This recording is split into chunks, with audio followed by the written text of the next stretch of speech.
Avant, Hérode Antipas et Pilate étaient ennemis. Ce jour-là, ils deviennent amis. Pilate réunit les chefs des prêtres, les autorités et le peuple. Il leur dit: Vous m'avez amené cet homme en me disant: il pousse notre peuple à la révolte. Alors, je l'ai interrogé devant vous. Vous l'accusez, mais moi, je n'ai pas trouvé de raison pour le condamner. Hérode Antipas n'en a pas trouvé non plus, puisqu'il l'a renvoyé chez nous. Il n'a donc rien fait pour mériter de mourir. C'est pourquoi je vais le faire frapper, ensuite je vais le libérer. Les gens se mettent à crier tous ensemble: Fais mourir cet homme! Libère-nous Barabbas! Fais mourir cet homme! Libère-nous Barabbas! Fais mourir cet homme! Libère-nous Barabbas! Barabbas a tué quelqu'un quand les gens se sont révoltés contre les Romains dans la ville. C'est pour cela qu'il est en prison. Pilate veut libérer Jésus et de nouveau, il parle à la foule. Mais les gens crient: Sur une croix! Sur une croix! Sur une croix! Sur une croix! Une troisième fois, Pilate prend la parole et dit: Qu'est-ce que cet homme a fait de mal? Je ne trouve pas de raison pour le faire mourir. C'est pourquoi je vais le faire frapper et le libérer. Mais les gens insistent en criant très fort. Sur une croix! Et leurs cris sont les plus forts. Alors Pilate décide de faire ce que la foule demande. Il libère celui qu'ils ont demandé, Barabbas. Pourtant, on l'avait mis en prison parce qu'il avait tué quelqu'un pendant une révolte contre les Romains. Et Pilate livre Jésus à la foule en leur disant: Faites-lui ce que vous voulez. Les soldats amènent Jésus. Ils rencontrent Simon, un homme de Cyrène, qui revient des champs. Il l'oblige à mettre la croix sur son dos pour qu'il la porte derrière Jésus. Une grande foule suit Jésus. Des femmes pleurent et sont dans le deuil à cause de lui. Jésus se retourne vers elles et leur dit: Femmes de Jérusalem, ne pleurez pas à cause de moi. Au contraire, pleurez à cause de vous et de vos enfants. Oui, le moment va venir où on dira: elles sont heureuses les femmes qui ne peuvent pas avoir d'enfants, celles qui n'en ont jamais eu et qui n'ont pas allaité de bébé. Alors les gens se mettront à dire aux montagnes: tombez sur nous, et aux collines: cachez-nous. En effet, si on fait du mal à l'arbre vert, qu'est-ce qu'on fera donc à l'arbre mort? On amène aussi 2 autres hommes, des bandits, pour les faire mourir avec Jésus. Ils arrivent à l'endroit appelé le crâne. Là, les soldats clouent Jésus sur une croix. Ils clouent aussi les 2 bandits, l'un à sa droite, l'autre à sa gauche. Jésus dit: Père, pardonne-leur. Ils ne savent pas ce qu'ils font. Les soldats tirent au sort pour savoir qui aura ces vêtements. Puis ils les partagent entre eux. Le peuple est là et il regarde. Les chefs des Juifs se moquent de Jésus en disant: Il a sauvé les autres, eh bien, il n'a qu'à se sauver lui-même, s'il est vraiment le Messie, celui que Dieu a choisi. Les soldats aussi se moquent de Jésus. Ils s'approchent de lui et ils lui offrent du vinaigre en disant: Si tu es le roi des Juifs, sauve-toi toi-même.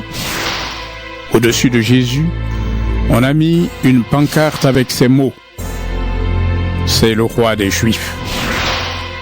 Un des bandits cloués sur une croix insulte Jésus en disant: Tu dis que tu es le Messie.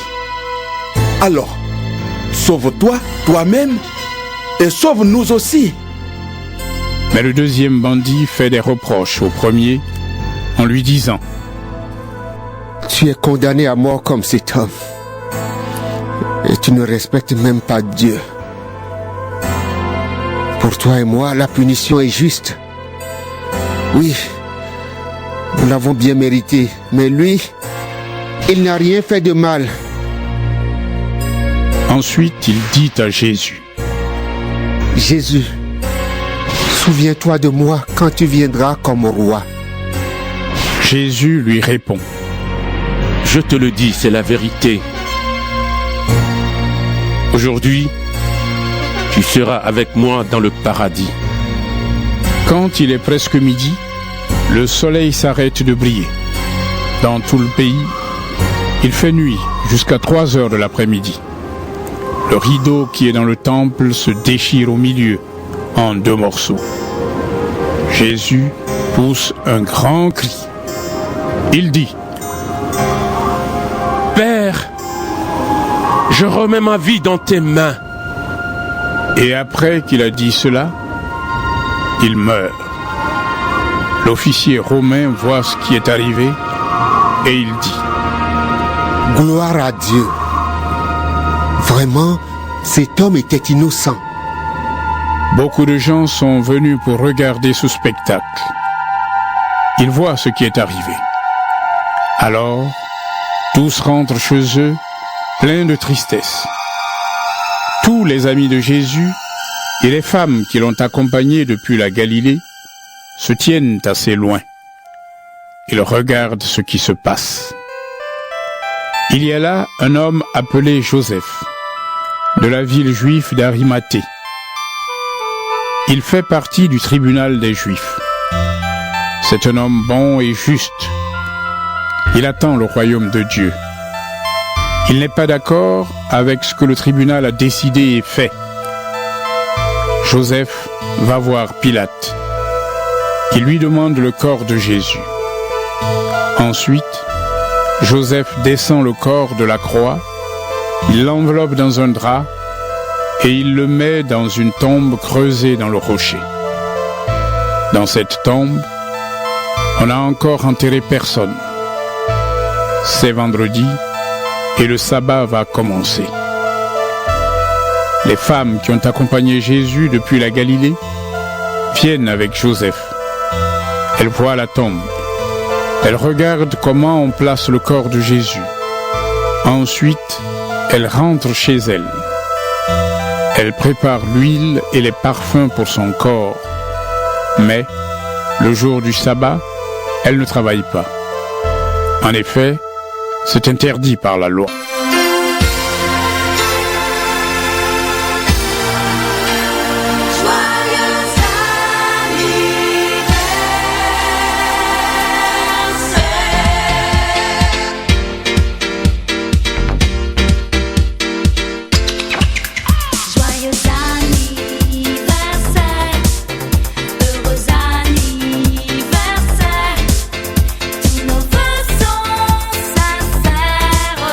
Pour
Vous écoutez Radio Respiration FM.